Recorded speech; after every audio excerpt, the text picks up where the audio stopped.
Buenas noches, Iglesia Bíblica, Gracia y Verdad. Vamos a continuar con nuestro estudio del Antiguo Testamento.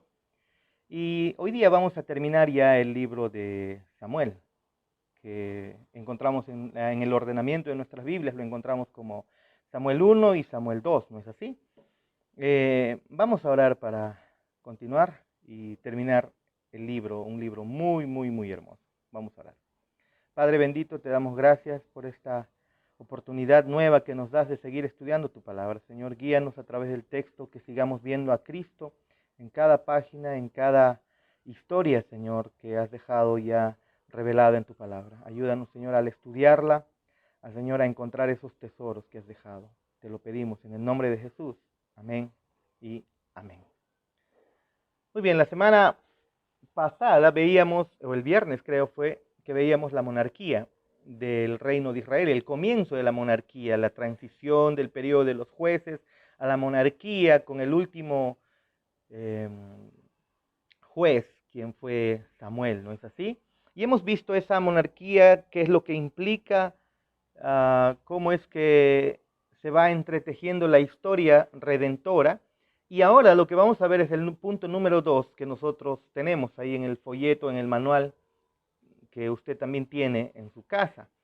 Y entonces lo que vamos a ver es el número 2, el descanso. ¿Ok? Vamos a ver el descanso porque ese va a ser el tema del día de hoy. El descanso en el libro de Samuel. ¿Ok?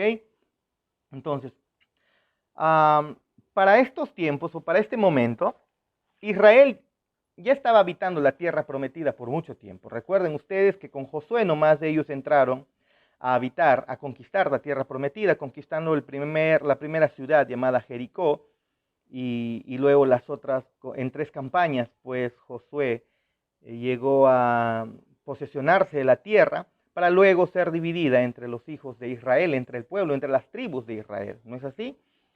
Luego hemos encontrado un periodo de transición de 350 años donde ellos ya están en la tierra, pero producto de la rebeldía que ellos todavía mostraban, tenían delante de Dios, pues eran constantemente oprimidos por otros pueblos.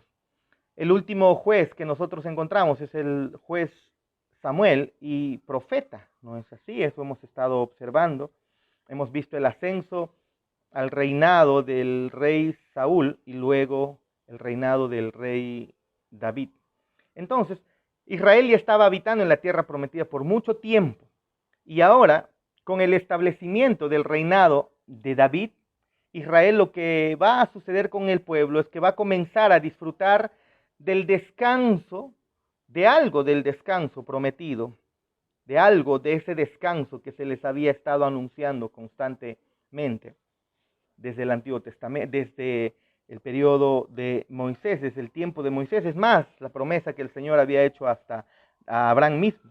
Entonces, en 2 de Samuel, capítulo 5, lo que nosotros vemos finalmente es que David toma su legítimo gobierno sobre todo Israel y ahora establece a Jerusalén como la capital.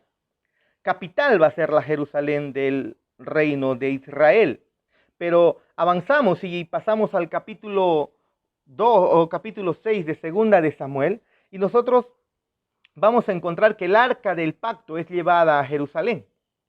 Y este arca del pacto, pues, que están llevando, usted recuerda que no era otra cosa que un cofre que se guardaba ahí en el lugar santísimo, en el tabernáculo que el Señor había ordenado a Moisés que levante en las faldas del monte Sinaí. Ellos transitaron con el tabernáculo y transportando el tabernáculo, transportando el arca, y entonces ese lugar móvil de adoración que Israel tenía mientras estaba transitando en el desierto, ahí fuera de la tierra prometida.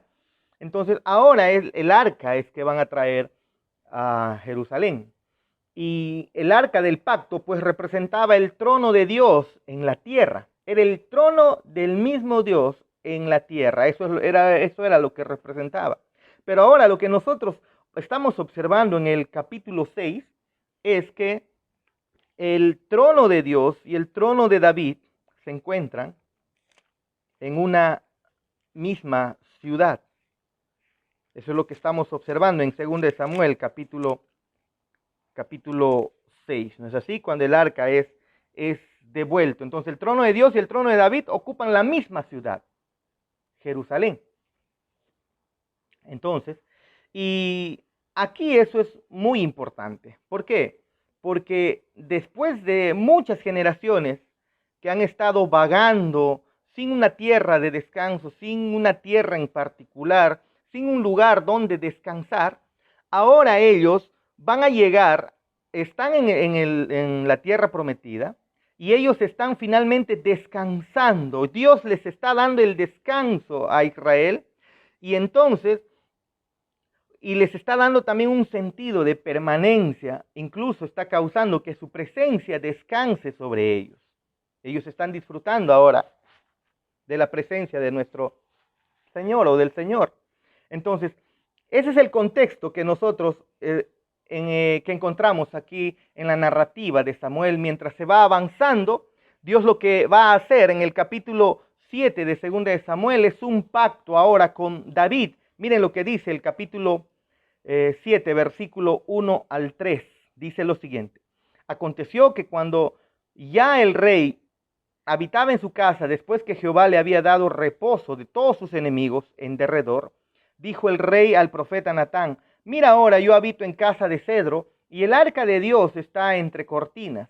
Y Natán dijo al rey: anda y haz todo lo que está en tu corazón, porque Jehová está contigo. Eso es lo que dice 2 de Samuel capítulo 7, del versículo 1 al 3. Pero observa lo que dice el versículo 1 de manera particular. Dice: aconteció que cuando el rey habitaba en su casa, después que Jehová le había dado reposo de todos sus enemigos en derredor. El versículo 1 nos dice que David y el pueblo están descansando. Y ahora lo que va a hacer David anhela construir una casa para Dios, una casa para Jehová. Él quiere construir un templo de adoración, un templo donde el pueblo de Dios pueda adorar. Y ya no tenían el tabernáculo, y él quiere construir un lugar especial donde el pueblo de Dios adore, y David quiere que ese lugar sea la casa de Dios. Ese es el anhelo de David, de construir una casa para Dios. Sabemos que él no lo va a hacer porque el Señor no se lo va a permitir, y eso es lo que está ocurriendo. Pero Dios envía al profeta, a su profeta, para comunicarle a David el mensaje de que todavía no es tiempo que el templo sea levantado, que sea edificado un templo. No es tiempo todavía. Sin embargo, Dios no se enoja con David, no se enoja por querer tal vez él hacer construir un lugar físico para Dios. Él no se molesta a Dios, a pesar que ya sabemos, y él lo dice, que él no habita en un lugar hecho de manos. ¿No es así? Pero veamos el versículo 10 del capítulo 7. Dice: además, yo fijaré lugar a mi pueblo Israel y lo plantaré para que habite en su lugar y nunca más sea removido, ni los inicuos le aflijan más como al principio. Yo fijaré lugar a mi pueblo Israel y lo plantaré para que habite en su lugar y nunca más sea removido, ni los inicuos le aflijan más como al principio. Si se da cuenta, hasta este momento Dios simplemente lo que está haciendo es reiterándole las palabras que había o las promesas que había hecho a Abraham hacía muchísimo tiempo, cuando lo llamó de Ur de los Caldeos. Y luego Dios promete algo mucho mejor. Incluso sigamos leyendo lo que dice aquí el texto en el versículo 11, la parte B. Asimismo, Jehová te hace saber que Él te hará casa, y cuando tus días sean cumplidos y duermas con tus padres, yo levantaré después de ti a uno de tu linaje, el cual procederá de tus entrañas, y afirmaré su reino, y edificará casa a mi nombre, y yo afirmaré para siempre el trono de su reino. Esto se pone muy, muy interesante. Aquí Dios emplea la palabra casa, y la palabra casa en hebreo es bayit, y tiene el mismo significado que en el castellano, que en el español, un significado doble, porque aquí lo que significa, o David lo que está queriendo hacer es edificar una casa para Dios como un lugar para vivir, así como nosotros tenemos nuestras casas.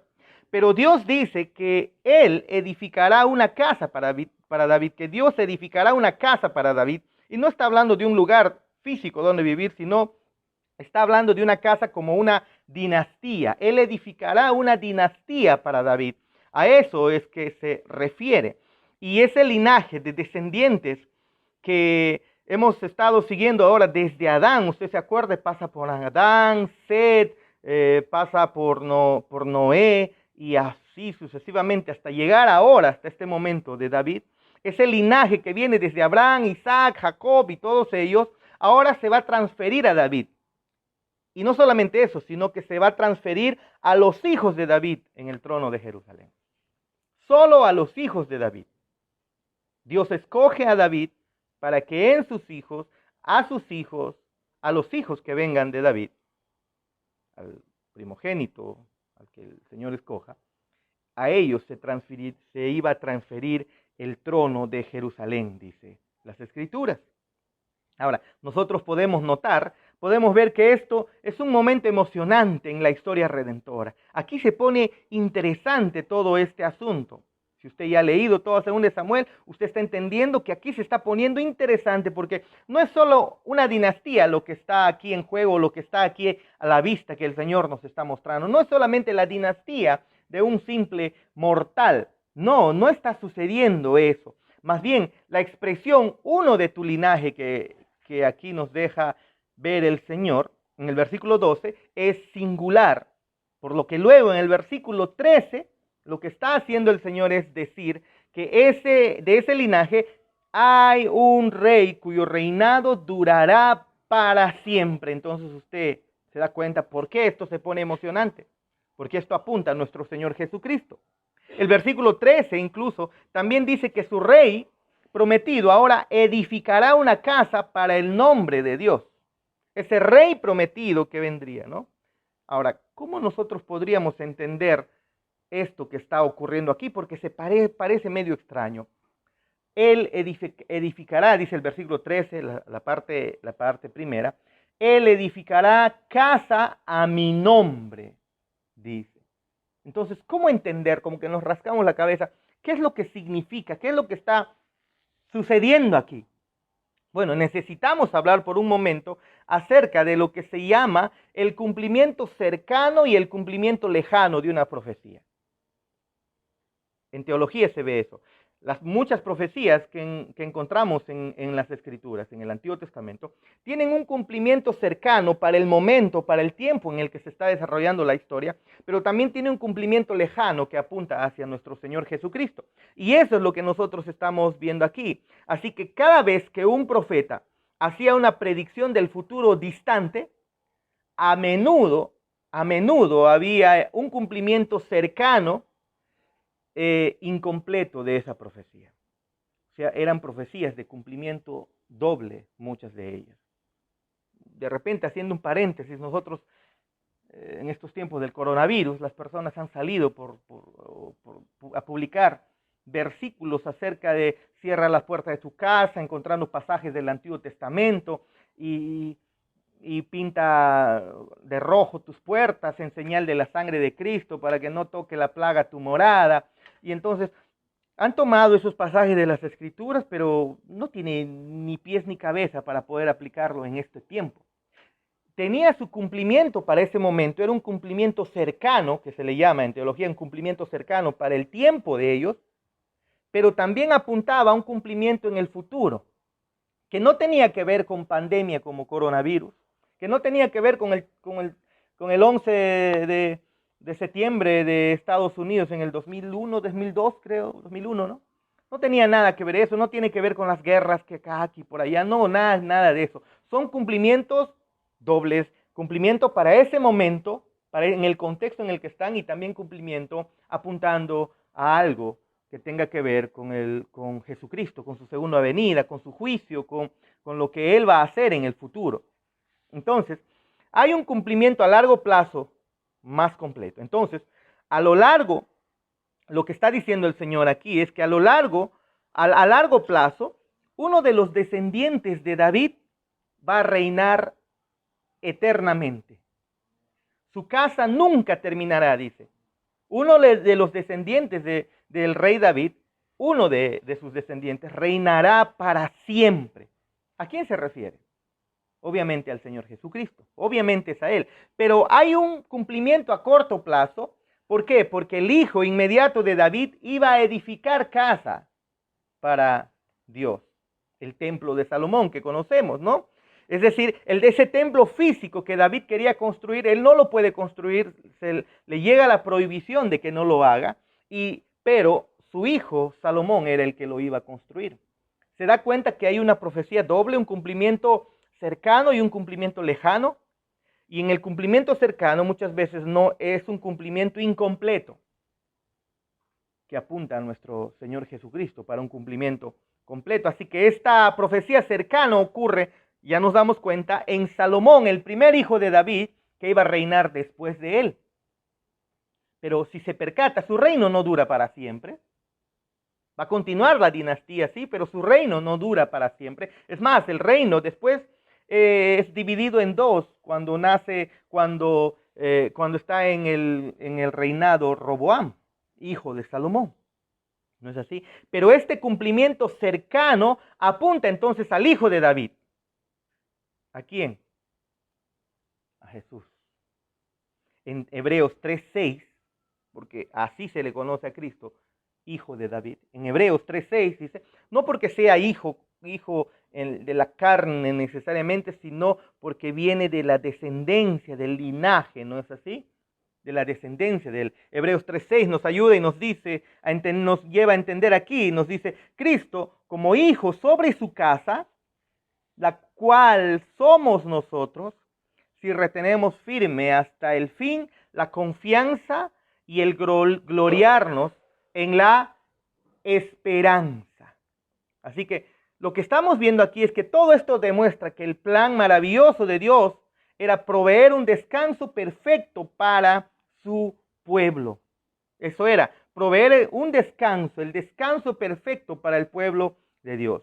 Así que el establecimiento ahora del trono de David y de ahora Jerusalén como la capital de nuestro Dios o la capital del pueblo de Dios, finalmente va a permitir que nosotros podamos ver que Israel termine con su desplazada existencia y ahora construya una vida en Israel sedentaria, cómoda.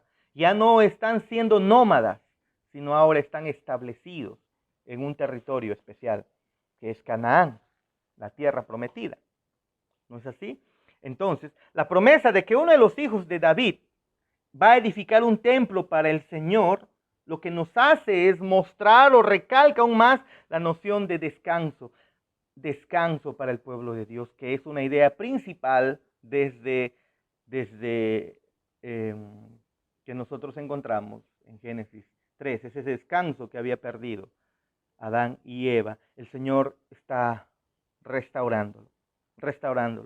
Claro que no va a quedar restaurado por completo. Aquí esto nos está anunciando lo que el Señor está haciendo para el futuro, ¿no es así? Pero estamos observando entonces el plan redentor de nuestro Dios. Entonces, ahora, a medida que el tabernáculo móvil es intercambiado por un lugar de adoración glorioso y fijo, eso ahora lo podemos observar. El pueblo de Dios tenía un tabernáculo que se tenía que mover. Ahora van a tener un lugar especial, ya no movible, que es el templo, donde van a adorar a Dios. ¿Se da cuenta de eso? Pero ahora, lo más importante que nosotros tenemos que observar es que el pacto de Dios con David asegura que esta casa de paz y justicia, se va a establecer para siempre por medio del Mesías venidero, por medio de Jesucristo. Así que este descanso Y el descanso que viene de Cristo también es nuestra esperanza. Entonces el descanso que el pueblo de Israel está teniendo aquí apunta al descanso que Cristo traerá en el futuro de manera total ya para su pueblo, para nosotros. Y eso para nosotros es esperanza viva, ¿no es así? Ahora, veamos esto, en Hebreos 1:3 leemos lo siguiente, el cual, está hablando de Jesucristo, siendo el resplandor de su gloria y la imagen misma de su sustancia, y quien sustenta todas las cosas con la palabra de su poder, habiendo efectuado la purificación de nuestros pecados por medio de sí mismo, se sentó a la diestra de la majestad en las alturas. Wow. Entonces, si vemos, cuando Jesús complete su obra y cuando Jesús cumpla las promesas de Dios, Él se va a sentar a la diestra del Padre, descansando en victoria y para siempre. ¿Se da cuenta? La idea del descanso también es recurrente. No solamente es aflicción, es la promesa de un descanso. Las aflicciones son momentáneas, las aflicciones son pasajeras. Las Escrituras nos muestran que las aflicciones son parte del vivir en este mundo debajo del sol, pero Él promete un descanso y nos lo está mostrando a través de la historia de Israel. Como se da cuenta, las historias que encontramos entonces en el libro 1 y libro 2 de Samuel y en todo el Antiguo Testamento, no son historias que nos lleven a ver a los personajes como ejemplos para nosotros, a los cuales tenemos que imitar, sino nos llevan a ver que esos personajes están apuntando a Cristo y que nuestra mirada debiera estar en Jesucristo. Eso es lo que nos muestra. Entonces Cristo, cuando complete su obra, las promesas de Dios serán para nosotros cumplidas. Cuando Jesucristo se siente a la diestra del Dios Padre, descansando en victoria, nosotros descansaremos también de este peregrinaje y habitaremos con Él por toda la eternidad, en una bienaventuranza plena. Porque la batalla contra el pecado, la batalla contra la muerte y la batalla contra Satanás ya habrá terminado por completo. Y Él aseguró esa victoria cuando dijo, consumado es, cuando entregó su vida ahí en la cruz. ¿No es así? Así que este es el rey que va a reinar para siempre. A Él es que apunta el libro de Samuel, a Jesucristo a través de la vida de David. Y este es el hijo de David, Jesús, cuyo reinado no va a terminar jamás. Y este es el verdadero descanso de aquel que ha completado su misión de salvar al pueblo de Dios, de darle descanso al pueblo de Dios. Y es que el descanso del cual podemos tener parte mediante la fe de Cristo es real y lo debemos anhelar.